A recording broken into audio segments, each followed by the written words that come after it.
Hey everyone, Ekman here with another video, and today we have a week 4 meta report for the OP08 meta for the One Piece card game, and this is probably the last one that I do as video form, but I'm going to continue to update these on my website every Thursday, thanks to TCG Matchmaking for providing the data, and it's just going to be, I think, a little bit understood for the next couple weeks as we finish out OP08, but with the releases of the starter decks in the last week of October, I think that's going to actually shake up the meta quite a bit. A lot of people are looking forward to it, including myself, and kind of already started doing some testing with that meta. So if you guys want any of the data or anything else, make sure to check out my website, Eggman Events. It's going to be, again, updated from TCG Matchmaking every week, and I really do appreciate all they do. Make sure to check out their Patreon. You get access to a lot of different features and some better data as well, and more filtering and deck lists, and just a lot more freedom with it. But these snapshots have been really helpful, and I really appreciate that they let us publish these as well. So jumping on into it too. So we did also have 4 big regionals across the world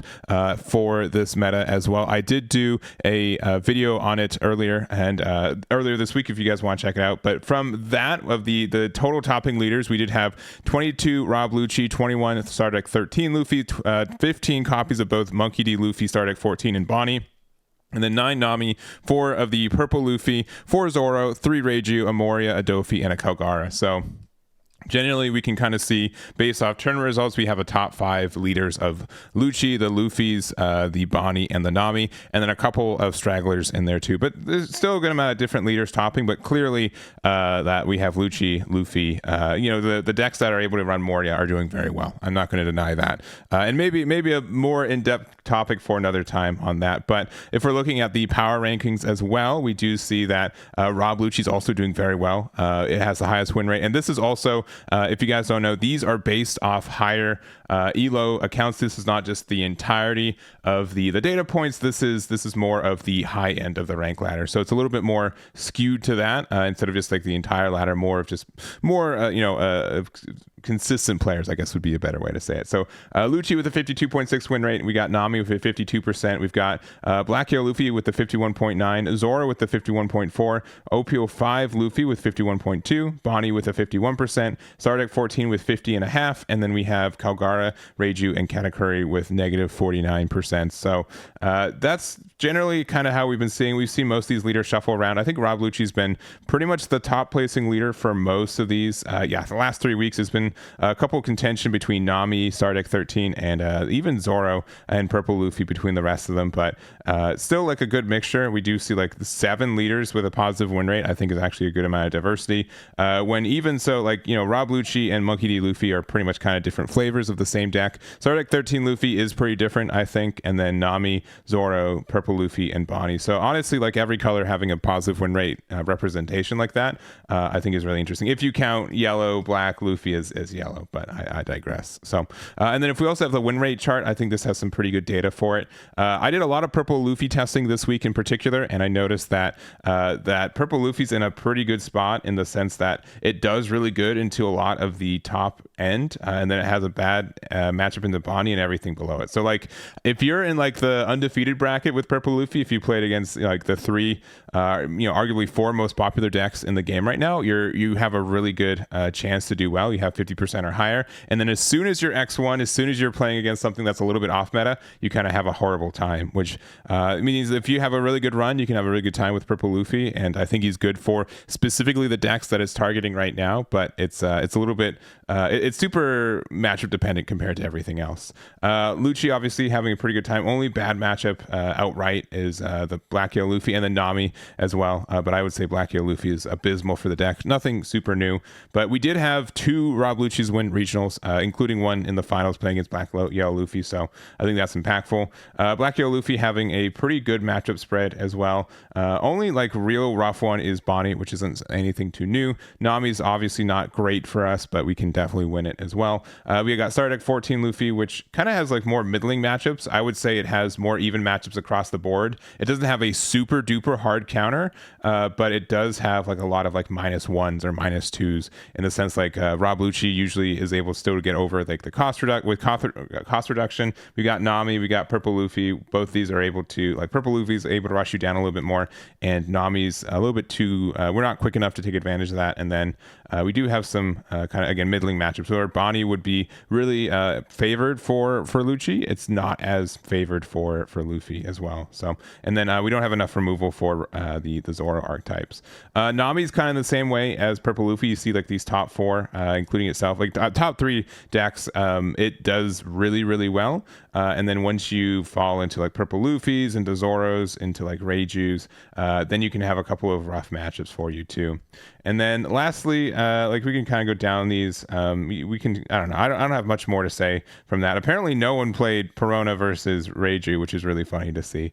I'm not too surprised, but yeah, there's just not most of the leaders. I think these top like 7 are very common right now for the game. So you guys can check out some more if you guys want to look at this. You can look at the chart, and if you want more detailed statistics, you can check out their Patreon and get the filters there as well. So I'm going to quickly just go through some deck lists and just kind of go through it. These are the highest win rate deck list from the per leader on the rank ladder right now. So not necessarily the best ones, but just the ones that have a higher win rate compared to the rest. So Rob Lucci, this one's interesting because it looks like it's going back into, I would say, like OP07 tech cards. So that includes having the 5-drop zombie Luffy as well as the 6-cost Brook. I think this card is worth adding back in. I think a lot of decks have been really benefiting from it. Obviously Jack has been a really good card for our odd curve, but if we have Brook and we're able to use it to get rid of like enemy Sabos, or if we're able to get rid of like put stuff back into a Nami's deck or something, this Brook can actually be pretty nice, which I think is impactful. So I do like the additional add for that there. But again, it's what we've been mostly looking through. I'm really just speeding through these. I think we know what these decks look like. One interesting tech choice is a one of Mr. One Dazbones. It's a draw 2 trash 1 for 5. I don't super think it's worth it. If this had blocker, maybe, but I don't think it is worth it. But sometimes I guess it's another Dawn, you spend 5 Dawn to get rid of 2 cards in your deck. That's fine for just a random 1k. So we have that. We've got Black Yellow Luffy. This one's running obviously the gauntlet of one-ofs. We have the Aces. We've got the Sabo, which this card I've been seeing a lot more recently, especially compared to OP07. We have Borsalinos. We have Finger Pistol. Just a lot of variety. We have 10-drop Kuzan. So I mean, this is just really like pick the cards that you like in the deck, and then you can change it from there. I think it's really interesting to see how many like one of. So only 2 copies of 4-drop Kuzan. We gotta make room for other stuff, but yeah, this is here are all the tech cards that this deck can run. Enjoy picking it down and slimming it down if you want to. But this is Black Yellow Luffy. Zoro, something that I've noticed between this and previous weeks is most of the higher win rate decks are running a couple copies of like 8-drop Dragon, or a couple copies of the 8-drop Silvers, which we're still doing really well in tournament deck lists as well. But this one, just no high end, just all rush. 3 copies of Zoro, 4 copies of Kid and Killer. I think that's fine, and that does the job. But just a difference between the two of them that I've noticed for that one.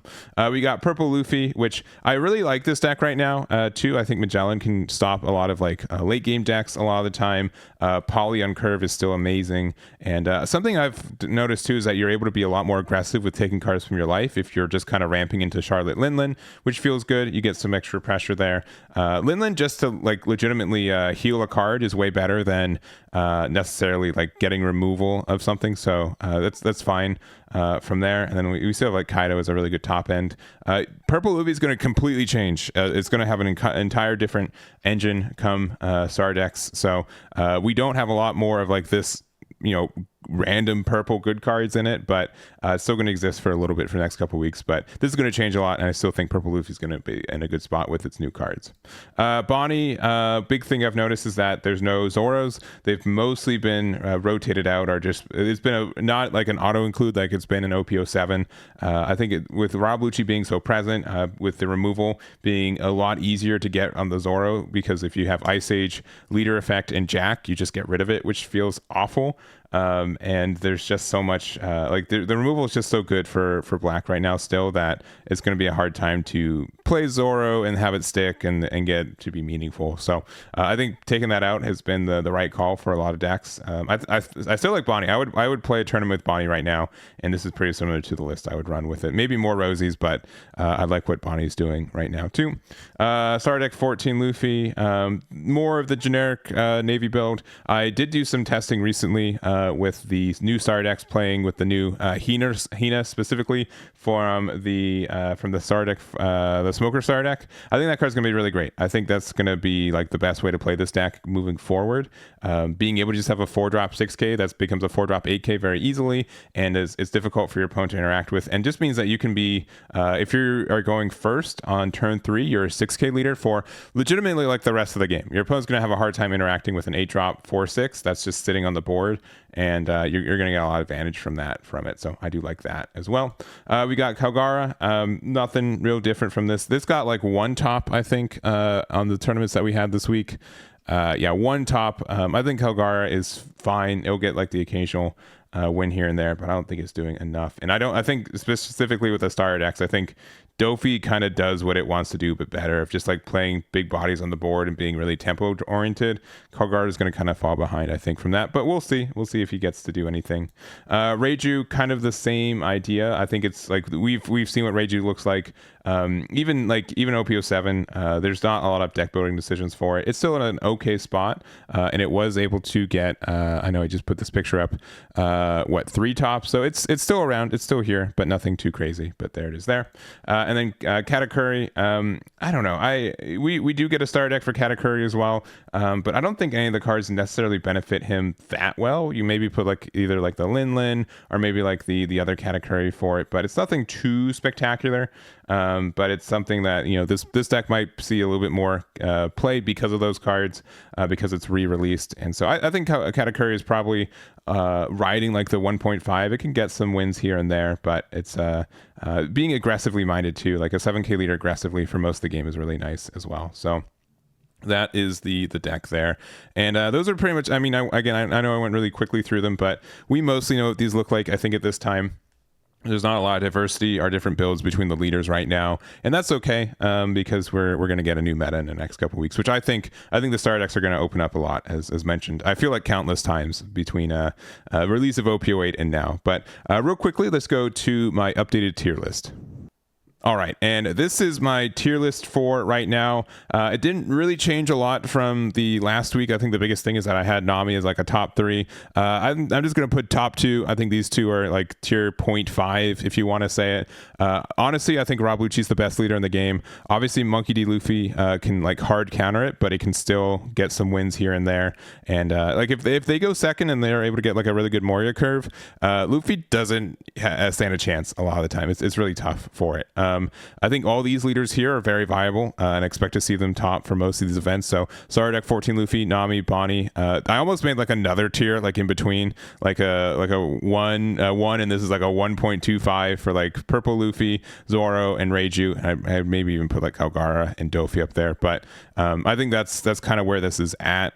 These leaders I would expect maybe 1 or 2 tops here and there, but nothing too crazy with it either. We got the Star deck waiting room. So Smoker I think is going to get a lot better with the Star deck cards. Newgate can get better. I also think like Marco, Dofi, and Boa are as well, but they're just moderately viable as it is right now, so they're worth mentioning. Same as Katakuri. Garp and Sabo, I've been theory crafting for like some red black leader stuff, so I could just be coping. These could just be bad, but I've been really enjoying testing those. Luffy's been he gets a little bit of stuff too. Uta, I've moved up to Star deck waiting room. I've been playing against some film decks, and I've respected the power of what this can do now, and then just the rest of the decks underneath here. So if the deck's not here, it's not here. I've had a lot of people ask for, like, the one that I saw the most was like Yamato. Yamato's in tier 2. It's not topping. No one's really playing it right now. It's not topping events. If you want to prove me wrong, you've got 2 weeks to do so. We've got 2 big regionals here in North America, and I'd love to see some Yamato in the top 16s for those, but I'm not immediately seeing it for this game right now, at least in the OP08 meta. So anyways, that's going to be it for this video. I hope you guys enjoyed it. Again, this will probably be my last one for OP08. We're going to continue to update the website on Thursdays when we get the data from TCG Matchmaking, and then I'm looking forward to the last 2 OP08 regionals we have here in North America, and then transitioning to 8.5 starting November 2nd with our first regionals in San Diego and I think Madison, Wisconsin, at least here in North America. So should be a good time. But that's going to be it for me. Thank you guys so much for watching, and I'll catch you all next time.